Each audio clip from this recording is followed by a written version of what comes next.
के लिए तैयार हैं, राहुल गांधी की चुनौतियों के साथ लड़ने के लिए तैयार हैं।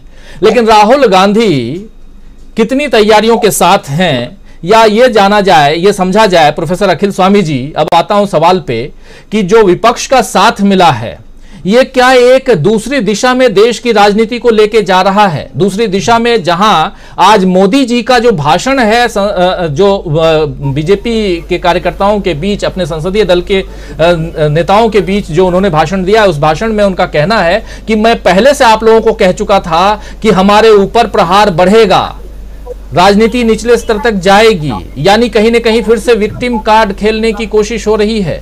आप याद कीजिए, ऐसा ही भाषण कुछ दिन पहले पिछले साल प्रधानमंत्री दे चुके हैं, और जब कुछ नजर नहीं आता है तो राजनेता खासकर ऐसे ही करते हैं कि वो विक्टिम कार्ड पे चले आते हैं। क्या हम फिर से एक विक्टिम कार्ड को यहां खेलते हुए देख रहे हैं? और थोड़ा पैरेलली इन दोनों की पर रोशनी डालिए, एक तरफ राहुल गांधी, दूसरी तरफ पीएम मोदी। देखिए राजीव जी, ये कोई विक्टिम कार्ड की बात इस समय नहीं है। मुझे लगता हूं, एक कल्पना करता हूं, एक व्यक्ति जेब काटने के लिए गया, जेब काटने गया, उसका मन हुआ कि मैं चोरी भी क्यों ना कर लूं, फिर उसका मन हुआ कि मैं डकैती भी क्यों ना कर लूं, फिर उसने कहा अब डकैती हो गई, देख लिया, अब इसका मर्डर कर देता हूं। ये आज हो रहा है। देखिए, एक घटना नहीं है, अडानी की घटना एक नहीं है। एक तो ये चिल्को अरविंद केजरीवाल ने कहा, ये हम लोग बहुत दिनों से डिस्कस कर रहे हैं कि वास्तविकता में अडानी का पैसा है ही नहीं, वो तो मुखौटा है, पैसा तो बाकी गुजरातियों का है। ये तो हम लोग बहुत दिन से डिस्कस कर रहे हैं। अब दूसरे पे आइए। अब इससे बड़ा केस है किरण भाई पटेल का, कश्मीर के अंदर सेंसिटिव एरियाज, वहां के वरिष्ठ सेनाधिकारियों से और अधिकारियों से मिलना, ये उससे भी गंभीर मसला है, ये राष्ट्रीय सुरक्षा का मसला है। अब आइए तीसरे केस में, हमारे मनोज सिन्हा साहब जो है राष्ट्रपिता महात्मा गांधी का अपमान कर रहे हैं खुलेआम। अगर राहुल गांधी ने एक बात कही तो मनोज सिन्हा को जेल क्यों ना भेजा जाए, मनोज सिन्हा को राज्यपाल के पद से आप क्यों नहीं हटाते हैं? तो देखिए, और सारे मुद्दे देखिए, उत्तर प्रदेश, बिहार वाले, वेस्ट बंगाल वाले, तमिलनाडु वाले ये सोच रहे होंगे, मैं कोई अवमानना नहीं कर रहा हूं, लेकिन अगर आप लिस्ट बनाते हैं तो सारे सारे गुजरात के क्यों होते हैं? अगर काशी कॉरिडोर भी बनता है तो वहां पे गुजरातियों के होटल क्यों खुलते हैं? वहां पे जो हमारे बनारस के लोग हैं, काशी के लोग हैं, प्रयाग के लोग हैं, उनके होटल क्यों नहीं खुलते? तो देखिए, वास्तविकता में अब जो पूरा परिचक्र है वो बदल गया है। और इस समय राहुल गांधी, देखिए एक और घटनाक्रम हो रहा है, आपने गिनाया कि 19 हो गए, 18 हो गए, 20 हो गए, अभी कम से कम 100 मेंबर ऑफ पार्लियामेंट बीजेपी छोड़ने के लिए तैयार बैठे हैं। और एक बहुत बड़ा उदाहरण देता हूं, चौधरी वीरेंद्र सिंह का आपने नाम सुना होगा। चौधरी छोटू राम के दौहित्र हैं, और चौधरी छोटू राम जो हैं वो हरियाणा के और जाटों के सबसे, आज तक के सबसे बड़े नेता हैं। चौधरी छोटू राम, चौधरी चरण सिंह और चौधरी देवीलाल, चौधरी छोटू राम सबसे पूज्य माने जाते हैं उनकी बिरादरी में।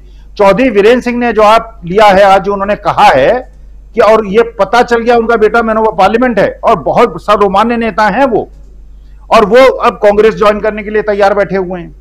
देखिए, अभी कम से कम 100 मेंबर ऑफ पार्लियामेंट ऐसे हैं, क्योंकि बीजेपी के जो बड़े बड़े भक्त हैं मुझसे कह रहे हैं कि अपने को ले डूबा, हमें भी ले डूबा। अब इन लोगों ने तो व्हाट्सएप में पोस्टें कर दी, इन्होंने तो धार्मिक विद्वेष फैला दिया, इन्होंने तो जो गलतियां करनी थी कर दी। अब इनको यह समझ में आ रहा है कि साल भर के बाद अगर ईडी इनके घर पे दरवाजे में नॉक करेगी तो ये क्या जवाब देंगे? देखिए, ये हिस्ट्री में चीजें रिकॉर्ड हो रही हैं। ये आज अगले एक साल, देखिए अब परिदृश्य बदल नहीं रहा है, बदल गया है। और राहुल गांधी वास्तविकता में आज की तारीख में, मैंने सुबह डाला भी था फेसबुक पोस्ट पे अपनी, अब किसी को बुरा लगा हो, मानना हुई हो तो हुई हो, वास्तविकता में जो ये आपके लोग हैं जिनको कायर कहा गया था, कायर दिख नहीं रहे हैं, व्हाट्सएप से भी गायब हैं, फेसबुक से भी गायब हैं। अब फेसबुक और व्हाट्सएप पे केवल देशभक्त दिख रहे हैं, राष्ट्रभक्त दिख रहे हैं, महात्मा गांधी के पुजारी दिख रहे हैं, महात्मा गांधी को प्रेम करने वाले, सादर नमस्कार करने वाले, उनको नमन करने वाले दिख रहे हैं। मनोज सिन्हा ने अपनी थू करा ली है, किरण भाई पटेल ने पूरे गुजरात के माथे पे कलंक लगा दिया है, अडानी ने, गौतम अडानी, ये अडानी ने कलंक लगा दिया है। अगर ये जांच करा लेते ये सारी स्थिति ना होती। इन्होंने अपने को चारों तरफ से इतने घेर लिया है। मुझे तो ऐसा लगता है कि जो मोदी जी के सलाहकार लोग हैं वो राहुल गांधी से मिल गए हैं और मोदी जी को बदनाम करने में जुट गए हैं। अरे गांधी के खिलाफ, और गांधी के खिलाफ आप कह रहे हैं कि साहब उनका बैरिस्टर, अरे कौन दुनिया का छठी क्लास पास को भी पता है कि गांधी बैरिस्टर थे? अब इसमें अगर राज्यपाल कह रहे हैं और जो कि वहां पे बिल्कुल प्रेसिडेंट ऑफ इंडिया के रिप्रेजेंटेटिव हैं, तो ये आग लगाने के लिए बैठे हैं। या हो सकता है मनोज सिन्हा भी कांग्रेस ज्वाइन करने वाले हो, मुझे नहीं पता। या इस बात का बदला ले रहे हो कि कहां योगी जी को चीफ मिनिस्टर बना दिया तो काशी विश्वनाथ टेंपल में जाके मत्था टेक आए थे और ये धन्यवाद दिए आए थे कि अब मैं हवाई जहाज से उड़ूंगा और दिल्ली जाके उत्तर प्रदेश के मुख्यमंत्री का पद संभालूंगा, या तो उसका बदला ले रहे हैं। अरे इस प्रकार से मोदी जी की प्रतिष्ठा के साथ खिलवाड़ तो न करे मनोज सिन्हा, किरण भाई पटेल, मनोज सिन्हा तो चलिए उत्तर प्रदेश के हैं, लेकिन सारे के सारे 99% उसी स्टेट के हैं। तो ये तो एक देखिए, अब स्थिति तो बिल्कुल क्लियर हो गई है। हम उत्तर प्रदेश और हरियाणा और बिहार वालों को देखिए अब ये तो समझ में आ रहा है कि ये देश जो है 140 करोड़ हिंदुस्तानियों का है, ये किसी एक प्रदेश की बपौती नहीं। कहना चाहता हूं कि भारत की जनता प्रतिक्रिया क्यों प्रकट नहीं कर रही है। भारत की जनता प्रतिक्रिया इसलिए प्रकट नहीं कर रही है कि भारत की जनता गांधीवादी जनता है। ये गांधी और बुद्ध को मानने वाले लोग हैं। ये अगर सड़क पे आएंगे इनको कूट दिया जाएगा। ये जो इनकी सेंट्रल फोर्सेस हैं और ये जो इनकी पुलिस है, जो महात्मा गांधी ने रास्ता दिखाया था, इनको कूट देंगे। जो किसानों को, लाखों किसानों की एक बुरी हालत कर सकते हैं और षड्यंत्र के तहत लाल किले पे उनको फंसा सकते हैं, उलझा सकते हैं, ये लाठियों से तोड़ देंगे। जनता जो कर रही है बिल्कुल ठीक कर रही है, पहली बात। दूसरी बात, कांग्रेस को कुछ नहीं करना है, राहुल गांधी को कुछ नहीं करना है। जो कर रही है जनता कर रही है और जनता को जो करना चाहिए वो कर रही है। आपने विधानसभा का उपचुनाव वेस्ट बंगाल का देखा, महाराष्ट्र का देखा, तमिलनाडु का देखा, जहां कांग्रेस नहीं जीती थी, फर्स्ट नंबर पे है और सेकंड नंबर पे अपोजिशन टीएमसी है और तीसरे पे बीजेपी है।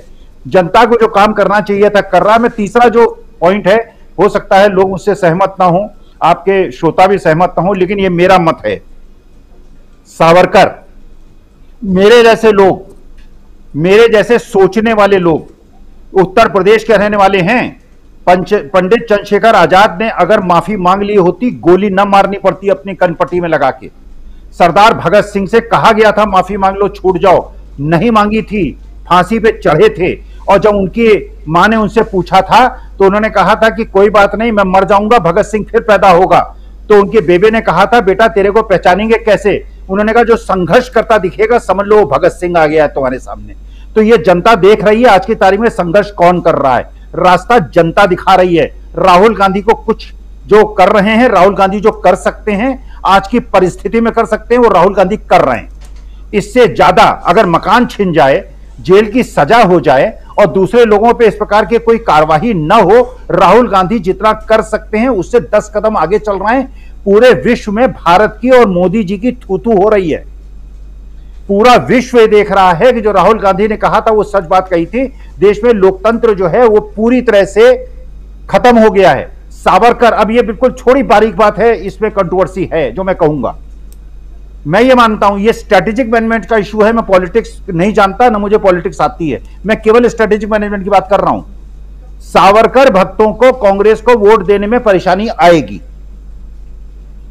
कांग्रेस भक्तों को, जो अंबेडकरवादी लोग हैं, जो लोहियावादी लोग हैं, उनको सावरकर के पक्ष वालों को वोट देने में परेशानी आएगी गठबंधन में।